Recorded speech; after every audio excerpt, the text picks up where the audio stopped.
कार्तिक मास अध्याय 9।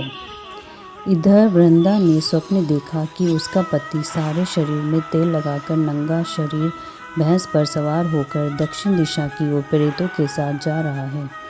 यह स्वप्न देख उसे बड़ी चिंता हुई और अटारी तथा गौशाला कहीं भी विश्राम नहीं मिला। तब वह एक वन से दूसरे वन में चली गई। वहाँ वृंदा ने सिंह जैसे मुख वाले 2 राक्षस देखे। उन्हें देखते ही वह डर के मारे भागी। आगे जाकर उसने शिष्य सहित एक तपस्वी मुनि को देखा और उनसे अपनी रक्षा के लिए कहा। उनकी प्रार्थना पर मुनि ने अपनी एक हुंकार से उन राक्षसों को भगा दिया। तत्पश्चात वृंदा ने मुनि से विनयपूर्वक कहा कि महाराज, मेरे प्रति जालंधर तथा महादेव जी में घोर युद्ध हो रहा है। उसमें किसकी विजय होगी, कृपा करके बतलाइए, क्योंकि आप सर्वज्ञ हैं।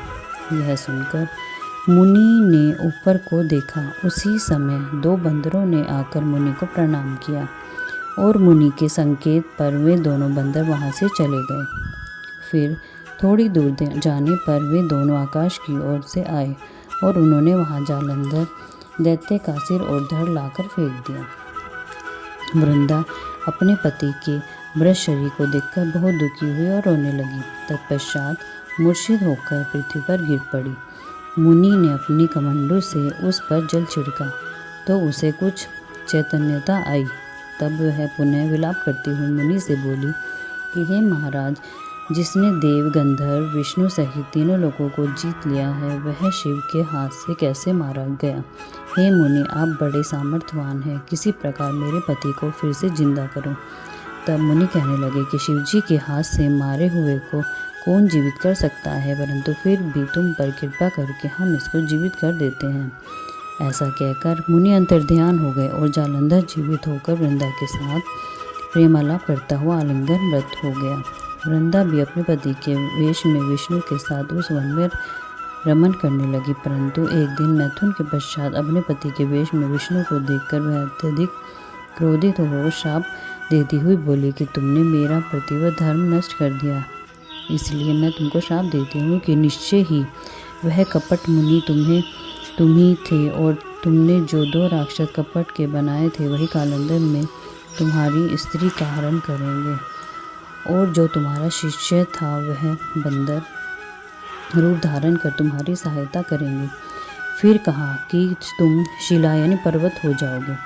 नारद जी कहने लगी कि हे राजा पृथु, भगवान विष्णु ने देवताओं तथा अपने भक्तों के कार्य के लिए पतिव्रता वृंदा का यद्यपि शील हर लिया, परंतु वे मन ही मन अत्यंत दुखी हुए और बोले कि हे वृंदे, मैंने तुम्हारे श्राप को ग्रहण किया, अतः मैं अवश्य शिला रूप में ही जाऊंगा, परंतु तुम भी वृक्ष रूप होकर मुझको मिलोगी। उसी समय वृंदा अपने पति के चरणों का ध्यान करके विष्णु के मना करने पर भी अग्नि में प्रवेश कर गई और विष्णु वृंदा का स्मरण करके उसकी चिता के भस्म में लौटने लगी। नारद जी कहने लगे कि हे राजा पृथु, उधर युद्ध में जालंधर दैत्य ने शिवजी को अति बलवान समझकर राक्षसी माया से पार्वती बनाई और उन्हें मारने लगा। उसकी इस माया को देखकर शिवजी नीचे की ओर मुख करके बैठ गए। तभी अच्छा अवसर देख जालंधर ने अनेक बाण से निकलकर श्री शिवजी में और वृंदा का तेज श्री पार्वती जी में समा गया। उधर विष्णु वृंदा की चिता में लौटने लगे। तब सब देवताओं ने शिवजी की स्तुति की और कहा कि हे महाराज, जालंधर को मारकर अपने देवताओं का बड़ा उपकार किया है, परंतु एक महान अनर्थ हो गया है, कृपया करके उसका भी कुछ उपाय कीजिए। भगवान विष्णु वृंदा के प्रतिव्रत धर्म से मोहित होकर लगातार उसकी चिता भस्म पर लौट रहे थे और किसी प्रकार का विश्राम भी नहीं कर रहे थे। तब शिवजी ने कहा कि हे देवताओं, तुम भगवान की योग माया की शरण में जाओ, वही सब रक्षक संकट हरेंगे। तब सब देवता योग माया की शरण में जाकर उसकी स्तुति करते हुए बोले कि हे देवी, आप सारी जगत को उत्पन्न करने वाली हो, पालन और नाश करने वाली हो। सतोगुण, रजोगुण, तमोगुण तुमसे ही उत्पन्न हुए हैं। ऐसी प्रकृति देवी को हमारा नमस्कार है। तुम्हारी माया को ब्रह्मादिक देवता भी नहीं जानते, उस देवी को हमारा नमस्कार है। गण अनादर और मोह को प्राप्त नहीं होते। ऐसी मूल प्रकृति को हमारा नमस्कार है। उस समय देवताओं ने एक तेज देखा और आकाशवाणी सुनी कि गौरी, लक्ष्मी और सरस्वती रजोगुण, सतोगुण और तमोगुण रूप में मैं ही हूँ। वही तीनों तुम्हारा कार्य सिद्ध करेंगे। उन देवताओं की तुम आराधना करो।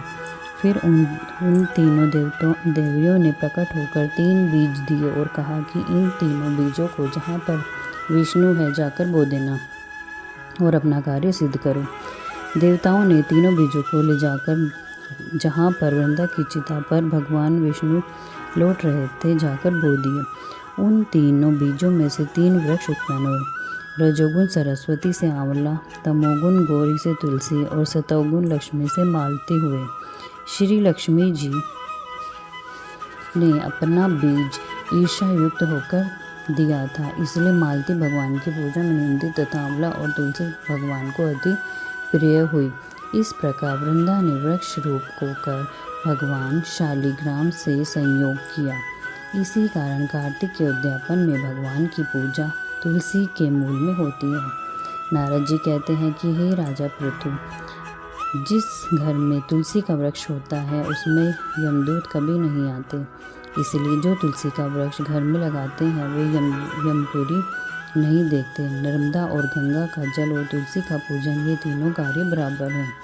चाहे मनुष्य कितना भी पापी क्यों न हो, परंतु मृत्यु समय जिसके प्राण मंजरी सहित निकल जाते हैं तथा वह पापों से मुक्त होकर भगवान के बैकुंठ धाम को प्राप्त हो जाता है। जो मनुष्य तुलसी तथा आंवले की छाया में अपने पितरों का श्राद्ध करता है उसके पितर मोक्ष को प्राप्त हो जाते हैं।